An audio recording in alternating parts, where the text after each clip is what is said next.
നിങ്ങളുടെ favourite shows ഇനി ഒരിക്കലും മിസ്സാവില്ല. ഇപ്പോൾ C5 കാണും നിങ്ങളുടെ ഫേവറേറ്റ് ഷോ തികച്ചും സൗജന്യമായി.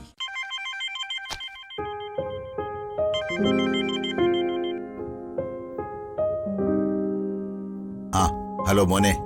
മുത്തശ്ശ, നിന്റെ വിളിയും കാത്തിരുന്നതാ. എന്താ മോനെ വിളിക്കാൻ വൈകിയത്? ഞാൻ കുറച്ച് തിരക്കിലായിപ്പോയി. എന്തുണ്ട് അവിടുത്തെ വിശേഷം? ലച്ചു എന്ത് പറയുന്നു? ലച്ചുവിന്റെ ഭർത്താവിനെയും സ്വാധീനം തിരക്കി നടക്കുകയാണോ ഇപ്പോഴും? അതൊരു തുടർക്കഥ പോലെ ഇപ്പോഴും നടന്നുകൊണ്ടിരിക്കുക. താലി കെട്ടിയവൻ ആ വീട്ടിൽ തന്നെ ഉണ്ടായിട്ടും ഇത്രയൊക്കെ അനുഭവിച്ചിട്ടും ആ വീട് വിട്ടു പോകാൻ അവൾക്ക് കഴിയുന്നുമില്ല. അത്രയ്ക്ക് ആ വീട്ടുകാർ തന്നെ അവളെ ബന്ധിച്ചിരിക്കുക.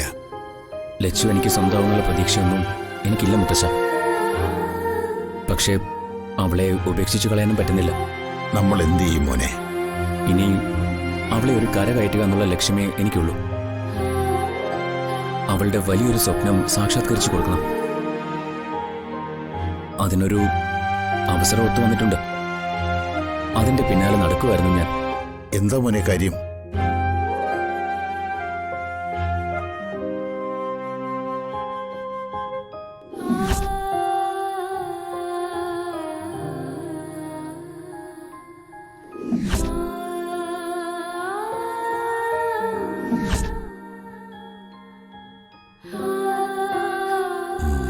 എന്നിട്ട്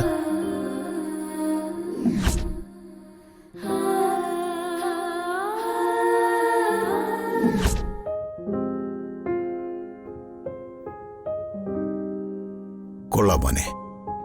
അതവൾക്ക് കിട്ടുന്ന ദൈവാനുഗ്രഹമായിരിക്കും. നീ അവളോട് കാണിക്കുന്ന നിസ്വാർത്ഥ സ്നേഹം ഭഗവാൻ പരമേശ്വരൻ കാണാതെ പോകില്ല മോനെ. ഒരു കാലത്ത് അവൾ നിന്റെ സ്നേഹം തിരിച്ചറിയും. നീ നിനക്ക് കഴിയുന്നതൊക്കെ ആ പാവം പെങ്കൊച്ചിനു വേണ്ടി ചെയ്യേ. മുത്തശ്ശന്റെ എല്ലാ അനുഗ്രഹവും മോനുണ്ടാവും. എനിക്കത് മാത്രം മതി. മുത്തശ്ശൻ കിടന്നോളൂ, ഞാൻ നാളെ വിളിച്ച് വിവരങ്ങളൊക്കെ പറയാം. ശരി മോനെ.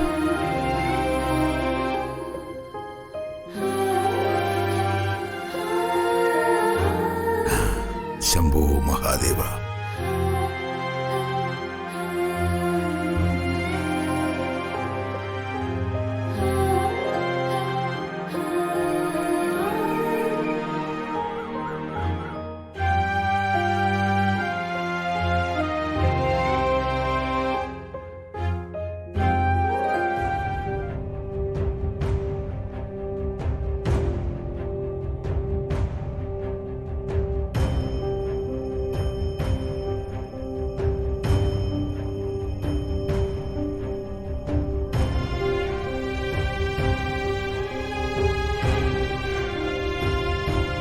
ലച്ചു,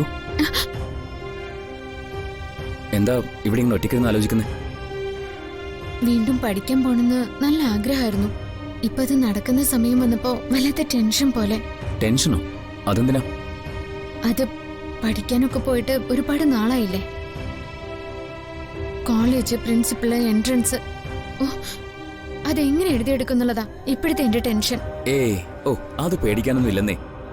ഡോക്ടർക്ക് അത് പറയാം, പക്ഷെ അതേക്കുറിച്ച് ഓർക്കുമ്പോ വല്ലാത്തൊരു പേടി. പ്രിൻസിപ്പൽ എൻട്രൻസ് എന്ന് പറഞ്ഞു കരുതി അങ്ങനെ പേടിക്കാനൊന്നും ഇല്ലെന്നേ. ചെറിയൊരു ടെസ്റ്റ്, അതിനെ അങ്ങനെ കണ്ടാ മതി. ഡോക്ടറെ, ഞാൻ പഠിത്തമൊക്കെ നിർത്തിയിട്ട് ഒരുപാട് നാളായില്ലേ. ചെറിയൊരു ടെസ്റ്റ് എന്ന് പറഞ്ഞാലും എനിക്ക് പേടിയാ. ഈ ടെസ്റ്റിൽ ലച്ചുവിനെ വിജയിപ്പിച്ചെടുക്കുന്ന കാര്യം ഞാൻ ഏറ്റു. അതുപോരെ? എന്താ, എനിക്ക് പകരം ഡോക്ടർ ഇവിടെ വന്ന് ടെസ്റ്റ് എഴുതി തരൂ? അയ്യോ, അതൊന്നും അല്ല. ഈ എൻട്രൻസിന് ഞാൻ ആ സിലബസ് വെച്ച് ലച്ചുവിനെ പ്രിപ്പയർ ചെയ്ത് തരും. അതിന് ഡോക്ടർക്ക് സമയം കിട്ടോ? ഡോക്ടർക്ക് ഹോസ്പിറ്റലിൽ ഡ്യൂട്ടി ഉള്ളതല്ലേ, പിന്നെ എപ്പോഴാ എന്നെ പഠിപ്പിക്കുക? അതിനധികം നേരൊന്നും വേണ്ട. ദിവസം 2-3 മണിക്കൂർ ഈസി ആയിട്ട് പഠിക്കാവുന്നതേ ഉള്ളൂ. അതെയോ? എനിക്കിപ്പോഴാ ശരിക്കും ആശ്വാസമായത്. ലച്ചു ധൈര്യമായിട്ടിരിക്കെ. ആ എൻട്രൻസ് ടെസ്റ്റിന് ലച്ചുവിനെ ജയിപ്പിച്ചെടുക്കുന്ന കാര്യം ഞാൻ ഏറ്റു. എന്നാ ഇനി വൈകണ്ട, ഉടൻ തന്നെ പഠിത്തം തുടങ്ങാം.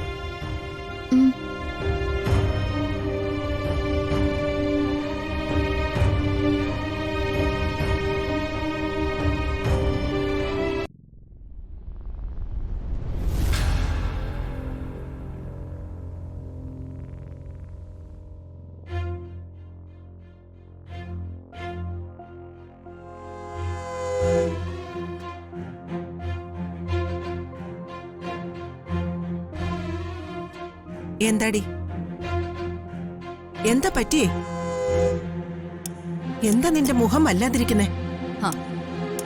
ഇവിടെ ആരും ചോദിക്കാനും പറയാനും ഇല്ലെന്ന് വെച്ചാ ഇതല്ല ഇതിനപ്പുറവും സംഭവിക്കും. നീ എന്താ ഈ പറയുന്നേ? എനിക്കൊന്നും മനസ്സിലാവുന്നില്ല. ഇല്ല, മനസ്സിലാവില്ല. അമ്മയ്ക്കെന്നല്ല, ഇവിടെ ആർക്കും അത് മനസ്സിലാവില്ല. ഇങ്ങനെ കയറൂരി വിട്ടിരിക്കാണല്ലോ അവളെ കുടുംബം മുടിക്കാനായിട്ട്. പിന്നെ ഒരു കാര്യം മുമ്പേ പറഞ്ഞേക്കാം, ആ ചെക്കനും അവളും ഇവിടെ ഇങ്ങനെ അഴിഞ്ഞാടി നടന്ന ഒടുവിൽ എന്തെങ്കിലും പറ്റിയിട്ട് ഒന്നും പറഞ്ഞിട്ട് കാര്യമില്ല. അപ്പൊ പിന്നെ കണ്ടവരും കേട്ടവരും ഒന്നും ഉണ്ടാവില്ല.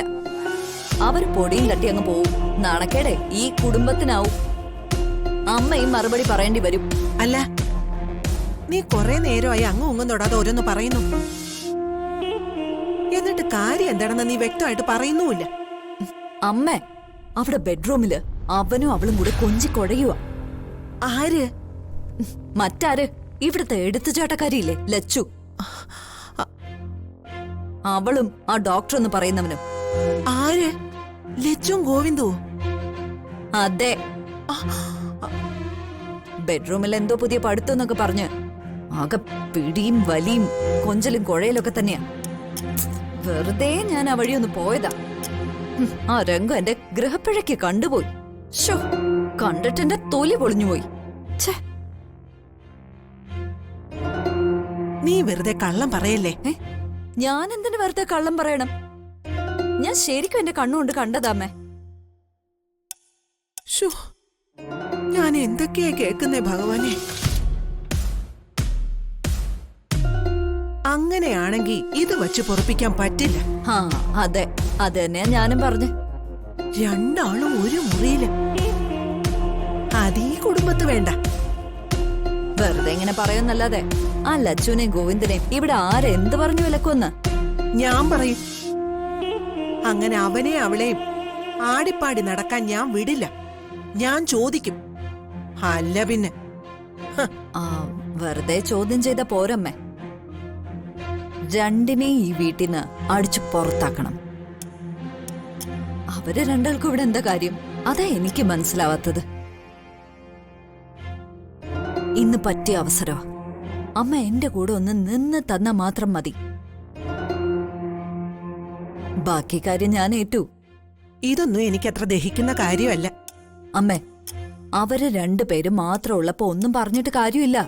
രണ്ടുപേരും മൈൻഡ് ചെയ്യില്ല. ആകെ പ്രേമജ്വരം പിടിച്ച് നടക്കുകയാണല്ലോ ലക്ഷ്മിയും ഗോവിന്ദും. ദേ, എല്ലാവരും ഉള്ളപ്പോ ചോദിക്കണം. അവരെ ഇറക്കി വിടുകയും വേണം. അതാ വേണ്ടത്. ആ, ഈ കുടുംബത്തിന് അഭിമാനമോ വലുത്. നീ വാ.